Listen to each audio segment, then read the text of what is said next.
folks, my name is David de Alba. I am recording this special CD concerning some of my theatrical backstage memoirs from working at the world-famous Finocchio Club in San Francisco. I am dedicating this CD to the memory of my late grandmother Maria, who was a wonderful lady and who in the mid-60s in Chicago, Illinois, made for me my first costumes ever to wear on stage. Also to my mom Tila, who has always applauded anything I wanted to do in my life, especially my devotion for the theater, and to my partner of many years and wonderful webmaster Paul Reiner, who has created for me an award-winning site. Let me give you a little feeling about my beginnings. I arrived in Miami from Cuba in 1962. I was a very scared young child, leaving the country because of the Castro regime. I went to schools in Florida, West Virginia, and in Chicago, where I finally ended my high school years, went 2 years to Wright Junior College, and also became a licensed cosmetologist. In Chicago, I also started around 1965 my theatrical career, working in nightclubs, theaters, and I did several TV shows. Now I am going to skip Chicago and take you to San Francisco to the year 1970. At that time, I was fortunate to meet some of the cast members from Finocchio's, and once they found out I was a licensed cosmetologist, they asked me to style their wigs. So I did the wigs for such greats as the great Lucian, who was also called the male Sophie Tucker, for the international dancing star Rene De Carlo, for a wonderful comedian and singer, an African-American gentleman by the name of Elton Paris, my wonderful friend from Cuba, the late Bobby De Castro, and also a guy who would become my roommate at Finocchio's, Russell Reed. I guess doing the wigs at Finocchio got me the foot in the door, so eventually I would be auditioned. The first night of my audition was terrifying because the lovely Al St. Clair, who was the MC at that time, before Carroll Wallace became the MC, when he introduced me on stage, he turned the mic off when he handed me the mic to go on. And as I started singing my first song, La Tombola, a cute mambo rock, I noticed people in the audience looking at each other, and somebody shouted, "Turn the mic on!" And I did. My song went okay then, and I finished my second song.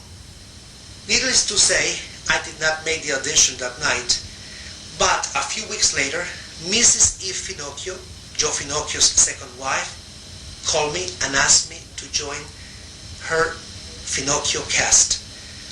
I had a pretty long run at Finocchio's, and after my run ended, I became what I call a constant guest artist, because I replaced such people as Carroll Wallace, Laverne Cummins when he was away or ill, and after Laverne retired, I was there quite a lot. Let me give you an idea of how the show was during the time I was performing at Finocchio's. Showtime! Shouted Master of Ceremonies Carroll Wallace, followed by the shrill blast of his police whistle. It's a few minutes before 9 p.m. and the showroom is filled to capacity. In front of the club, a column of people, too wide and a block long, wait patiently in the cool night fog for the next show over an hour from now. Upstairs at the cash register you find Maria Filippis, Mrs. Eve Finocchio's sister. On stage, the three musicians sort music charts and check their instruments. Chef Shepard dusts off his drums while Ed Gorman runs a short scale on his tenor sax. The wonderful Bill Bullard, the pianist and conductor, watches the wings for a signal from Carroll to start the overture. Half a dozen waiters scurry around taking orders for drinks before the house lights are dimmed. The chorus line opens the show. As they leave the stage, Carroll announces, "Let's have a big hand for the Finocchio Yvettes." The Yvettes, 4 to 6 dancers, were named after Eve Finocchio, the wife of Mr. Joe Finocchio. They open the show, have a production number near the middle of the program, and participate in the grand finale with the entire cast. Some of the more talented in the chorus line, like the international dancer René De Carlo, doubled as acts in the show. The cast included an MC, singers, dancers, strippers, comedians, and specialty acts such as a puppeteer, ventriloquist, or a celebrity impersonator. There were 4 shows a night starting at 9 p.m. and ending at 2 a.m., 6 days a week. Quite often there were movie stars and other celebrities in the audience. My primary act was my own character creation, Boy Chick, where I sang in Spanish, French, and English. For my novelty acts, I did tributes to the great and late Judy Garland and to Edith Piaf, a lively impression of Liza Minnelli, and of course my Pierrot, Happy Clown, and Judy Garland's Hobo Act. My signature song was I'm Gonna Live Until I Die. One of the audience favorites was the classical Spanish version of La Virgen de la Macarena. I was also known for a mambo rock of La Tombola, Arrivederci Roma, Hello Bluebird, and By Myself. Backstage, my nickname was Tombola. I also got to MC the show a few times and was honored to introduce the legendary Laverne Cummings before he retired from the show. We will never be able to perform together on that stage again, but as long as I have my memories, I can still hear Carroll's whistle, and it's showtime again.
I must mention to you folks that the recordings that we did during the period I was performing, I was very lucky that Carroll Wallace helped me, the emcee of the show, with a small portable tape recorder which we put at the wings before my act, and we recorded a lot of my songs just for me to rehearse later on at home and see how I was doing with different arrangements. Never did I guess that many years later, after 63 years of Finocchio's being in San Francisco, that this club would close, and a lot of these recordings have become rare among people who collect female impersonation memorabilia. But let me explain to you, because these recordings were done on a small tape recorder backstage. This is not a fancy professional studio recording, so the sound is not perfect, but it is the only thing available live taken at Finocchio's. Sometimes you will hear clicks. Those clicks are the sound switches that Carroll Wallace would have to do in order to create different light moods on the stage, or some of the Finocchio events which were rowdy at time and would talk at the wings when they were not supposed to do so, and then you will hear their voices sometimes perhaps while I am singing. But at least you will have an idea of some of the wonderful songs that I did at the club then.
Let me tell you a funny story that happened at the club.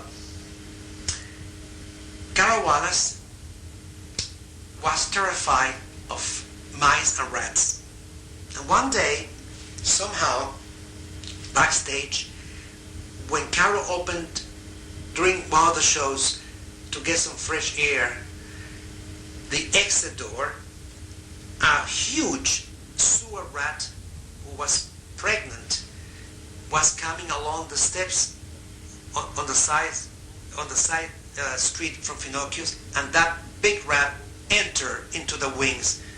Needless to say, Carroll started screaming, and we could hear upstairs the commotion.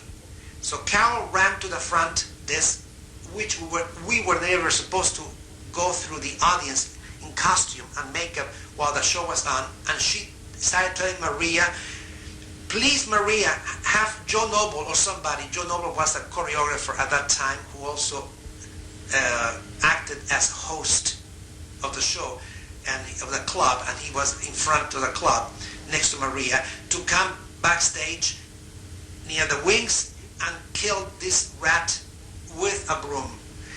Joe Noble would be sometimes so dosed up with marijuana or whatever drugs he was taking that he was sometimes his eyes looked glazed when you talked to him. So he came sort of groggy backstage, and with a broom couldn't find the rat.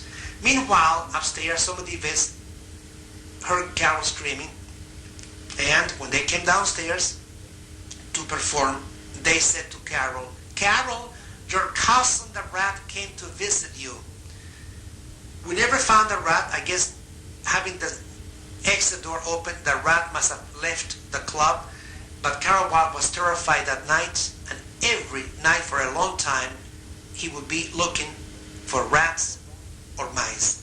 And meanwhile, some of the vets would tease Carroll by saying, Carroll, when you go downstairs tonight, you may find your cousin the rat.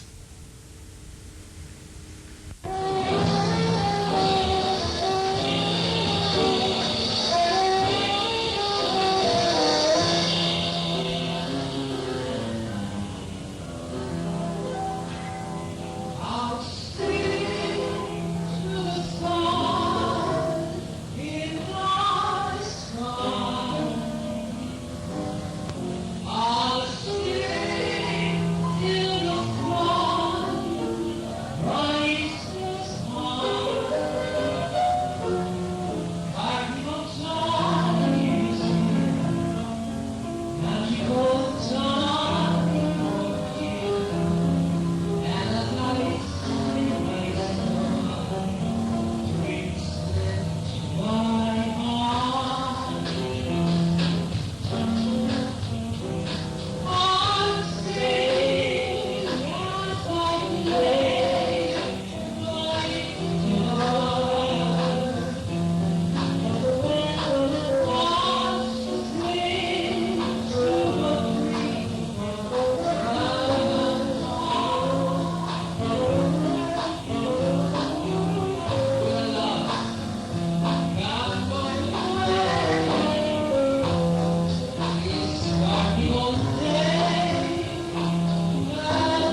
everybody backstage that he was famous for making lemon pies, and that he would bring once a year his famous lemon pies so we all could eat it backstage in between shows. So finally that day came. Now let me tell you something so you understand where I'm coming from. I was roommating at Finocchio's with a stout act, a comedian who sang by the name of Russell Reed. Russell Reed and Carroll Wallace never got along. I don't know why. So that particular night, before Carroll arrived with the lemon pies, Russell Reed said to me, my pet name, Tombola, you watch it because something is going to go wrong tonight with these lemon pies. I bet you that you and I will never be able to eat a piece. So Carroll Wallace, while we were making up, arrived shouting as he was walking the steps to the dressing rooms, I have my pies here, and these pies are going to go to Rene de Carlos' dressing room, so anybody can go there and have a piece. Well, after our first show, Russell Reed went to Rene's room and wanted to bring 2 pieces of pie, one for me and one for him. I waited a few minutes, and all of a sudden, Russell Reed enters our dressing room, pale-faced, but sort of mad, with 2 empty plates filled with crumbs. And he said to me, you see, David, what I told you before, this is one of Carl's games. All the pies are gone. That night, Mrs. Finocchio, which was a Saturday night, at the end of the night, during the 4th show, she would walk upstairs to visit the Yvettes, and once in a while she would stop by and say hello to somebody else on her way out after visiting the Yvettes. When Russell Reed saw her, he said, and mind you, he would call her always Madame Finocchio to sound very elegant, Madame Finocchio, this is Russell Reed. And he told her the whole story about the lemon pie. Miss Finocchio was very aloof about it, and she said to Russell, I am sure, Russell, that you and David can have a piece of pie after the show is over, so you don't have to worry about what happened tonight. But Russell Reed never forgot the lemon pie. So for a while, when Carroll Wallace would walk every night upstairs to go to his dressing room, he would say, I surely love making the lemon pies, and I hope you guys enjoyed it too.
Another funny story was the story about a mint. Russell Reed would always bring mints to the club, and he would, in fact, he has some candies called Russells, and he would have a mint before going on. But before he did that, he would tell me, I'm going to go downstairs, David, now, very quietly, so Carroll won't hear me. Meanwhile, Carroll Wallace was upstairs, still making up. So, when Russell Reed started to descend the steps, which were very steep, he would have to lift his skirt not to fall down, and being so heavy, as he would approach each step, he would go, ah, another step, ah. So Carroll could hear that sound from his dressing room. When Russell was already downstairs, before opening the door that took him to the wings, Carroll would shout, Russell, whenever you come out from the dressing room, please give me a mint. You know I need a mint to refresh my throat, and this way I can give you a better introduction. So Russell Reed would furiously run the steps and open Carroll's dressing room door and say, here, take a mint. This went on every single night. So when Russell did that, Carroll would laugh and laugh and laugh.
One night, I decided to be different, a takeoff of Norma Desmond, the character that Gloria Swanson made famous in her movie Sunset Boulevard. So after my act, I went upstairs, and just before we went home, I said to Carroll, instead of saying, Carroll, I'll see you downstairs, which I did quite often in order to go to Chinatown to have breakfast with him, I said, Max, whenever you're ready, please wait for me in the car. I'll be downstairs in a few minutes.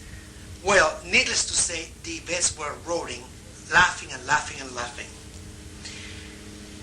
From then on, every night, Reggie and a few of the other Yvettes would say to Carroll, Max, we'll see you downstairs, Max. And they will howl like wolves. Ow! Ow! So then Russell Reed, from his dressing room, he will make another ow, and then another ow from Carroll Wallace. This was a sight to be seen.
At the beginning, when I joined Finocchio's, Mrs. Finocchio insisted of me being my own self, not to imitate Judy or Liza, but to do my own act. This is why we created Boy Chick, my international act, in which I could do all sorts of songs. I could even sing some of the songs of Judy or Liza, but not made up as them. Later on, after my run was over, my main long run, and then I became a guest artist quite often in the club. Then Miss Finocchio would ask me to do Judy or Liza, and I would actually make up and try to look as close as I could to them. I never claimed to sound like Judy or Liza, but I did a very good character creation for them. Anyway, Russell Reed, trying to instigate in a soft way, when I would come downstairs, and Miss Finocchio would be, let's say, at the wings, he would say, Madame Finocchio, doesn't David Alba look just as the great Judy Garland? And she would smile and say, yes. And I said, Russell, afterwards, don't say that because, she doesn't want me to do impersonations.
Good riddance. Goodbye. Every trick of his, you're on through. What good will be yours of where we've gone through? The road gets rougher, it's lonelier and tougher with hopes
was so happy at Finocchio's that I was able to meet some wonderful stars. For example, one night, walking upstairs to the dressing rooms were Alexis Smith and Maggie Smith.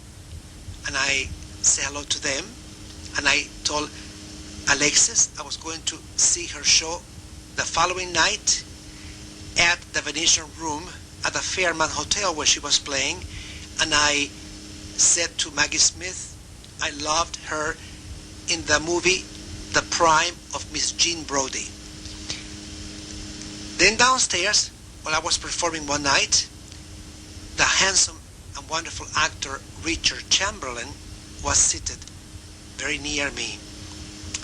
Another time, the dancing couple of Mr. and Mrs. Arthur Murray,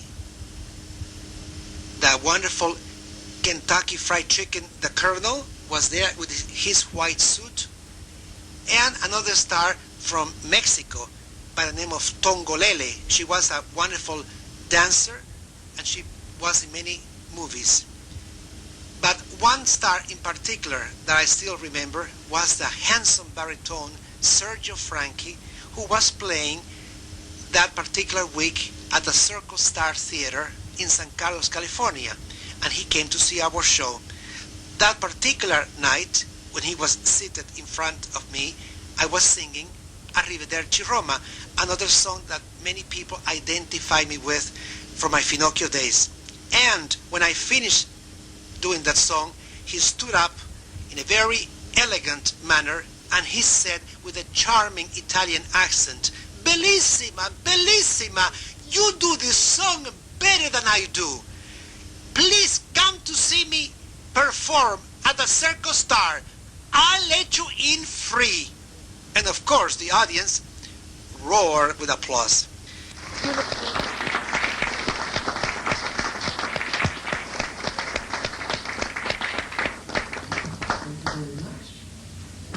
Point now, strong, that originally comes from Italy, and I'm supposed to sing it in the original version, but fortunately I don't speak Italian, so I have to look for you instead.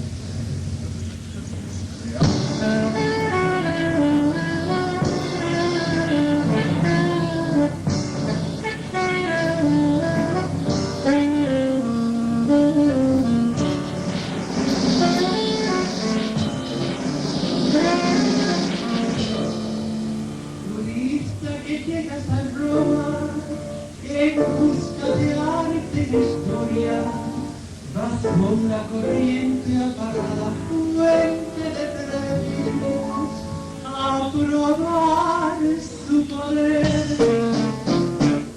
y quizás también cosa leyendo en la cabeza que siempre el destino te enseña el camino por donde hasta Roma volver.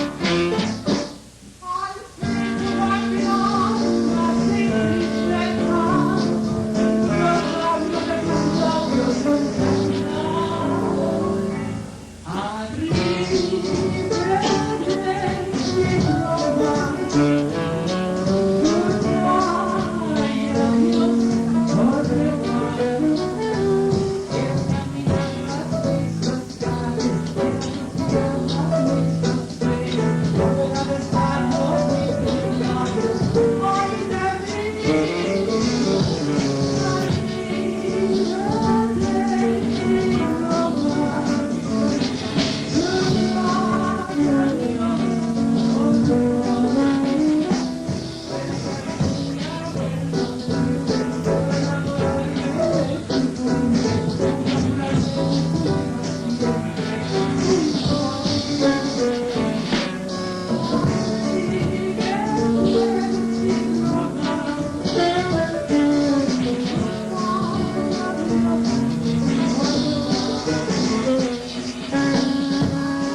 Sometimes at the wings we would do funny things to entertain ourselves and take away from our nerves the being pressure of the stage work and the audience, etc. So, for example, one day I said to Rene, this time I call him Chula instead of him, me. I said, Rene, Chula, I understand there is a Mexican artist in the audience who, instead like you who do a double cape dance, he dances with 3 capes. And Rene answered to me, Chula, he's welcome to apply for the job. Then another time, Rigidal will say to me, David, I hear there is a Spanish boy from Cuba. I believe he's from Cuba, who is applying for your job, and he sings also in Spanish and English. I said, oh, really? Oh. Or somebody will tell Carroll Wallace, and this made Carroll very nervous. Carroll, I hear there is an MC applying for a job. He's very close to Mrs. Finocchio in the front. And Carroll will say, who is it? Who is it? And then they will smile at him. Carroll knew it was a joke, but I think deep inside he wasn't quite sure, and he thought it was maybe for real.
One night I was off, and for some reason I came to the club and Mrs. Finocchio was there. She was all alone, no customers nearby, so I took the opportunity, since I saw her in a particular jolly mood, and I said, Mrs. Finocchio, may I do an impersonation of you?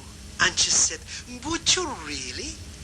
I said to her, when a guy wants to apply for a job here in drag, and he talks to you, before you even ask him if he can sing or dance or do comedy, you always say, may I see your legs? And she said to me in a little girl-like look on her face, really? Do I do that? I said, yes, dear, you do.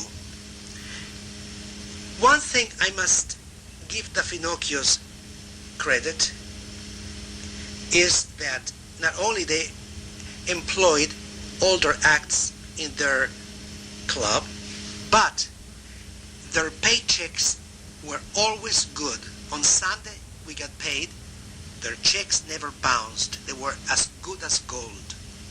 This is very rare among some of the nightclub owners, since most entertainers know what I'm talking about. And another thing good about the Finocchios was that they had no prejudice. They employed Filipinos, Cubans, African Americans, all types of people. So for that, I also must applaud them.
week, like 2 or 3 weeks before a Christmas holiday season, Mrs. Finocchio asked me to do something different for the show.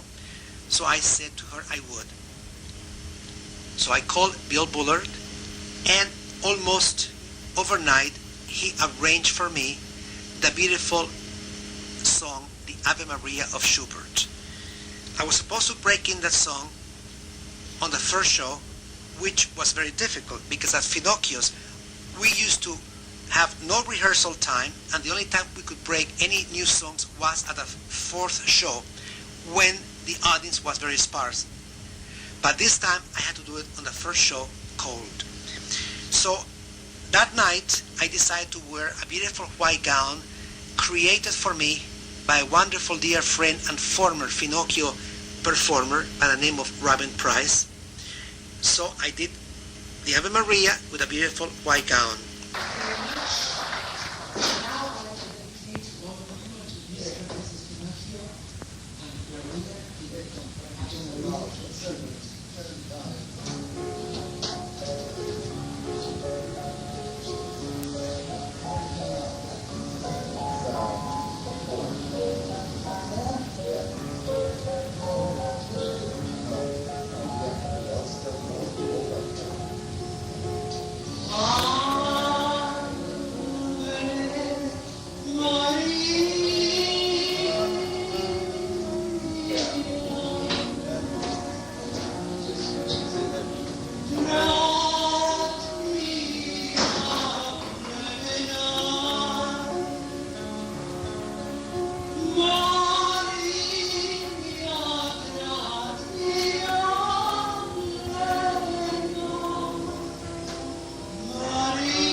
Here's a cute story that shows Maria Felipe's sense of humor.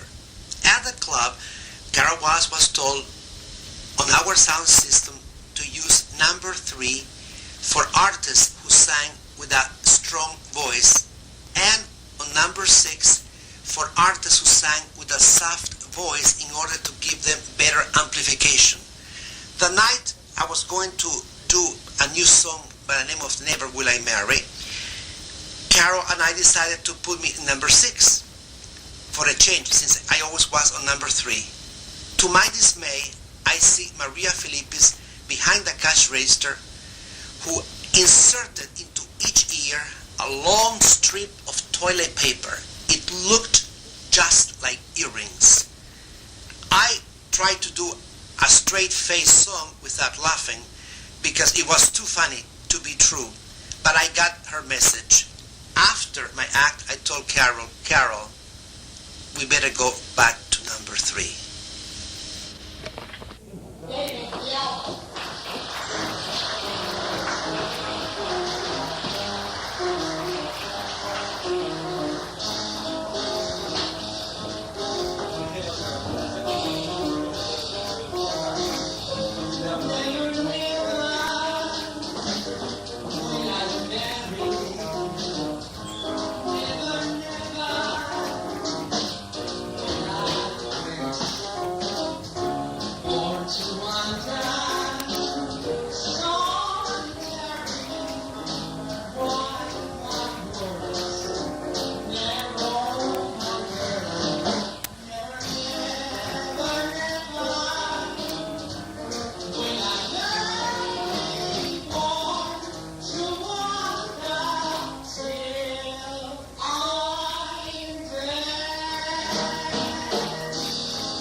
Russell Reed decided to change his act, and he told me to let the people upstairs in the dressing rooms know that he was going to have a new song and a new costume, a new wig for his new act, but he wouldn't tell me exactly what the act was about.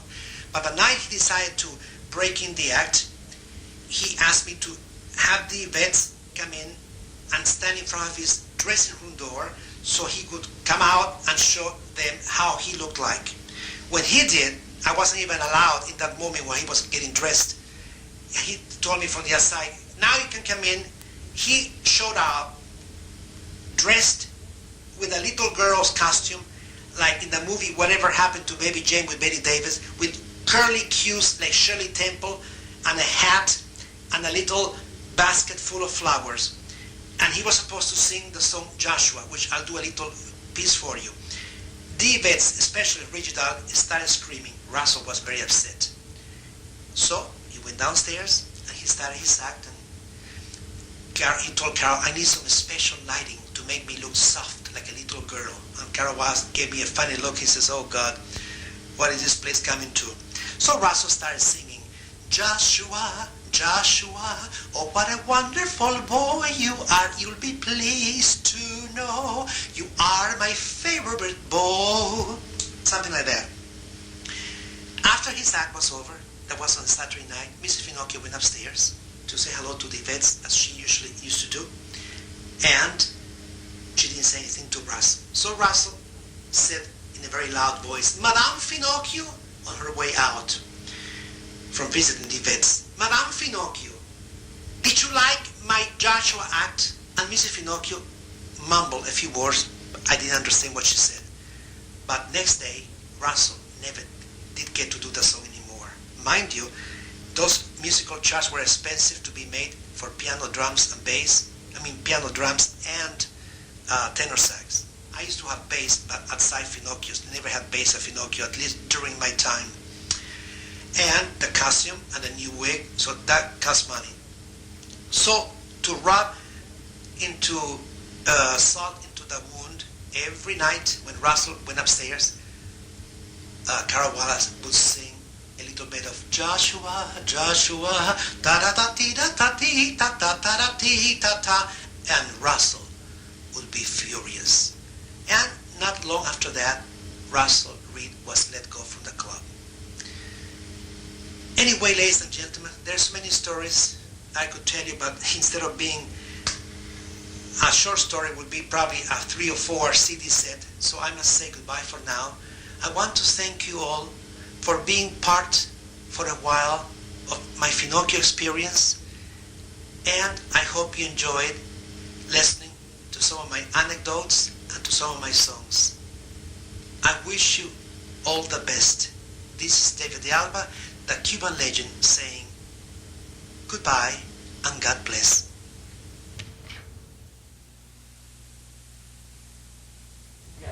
Would you please welcome to the stage the very warm and the very gracious David de Alba. David.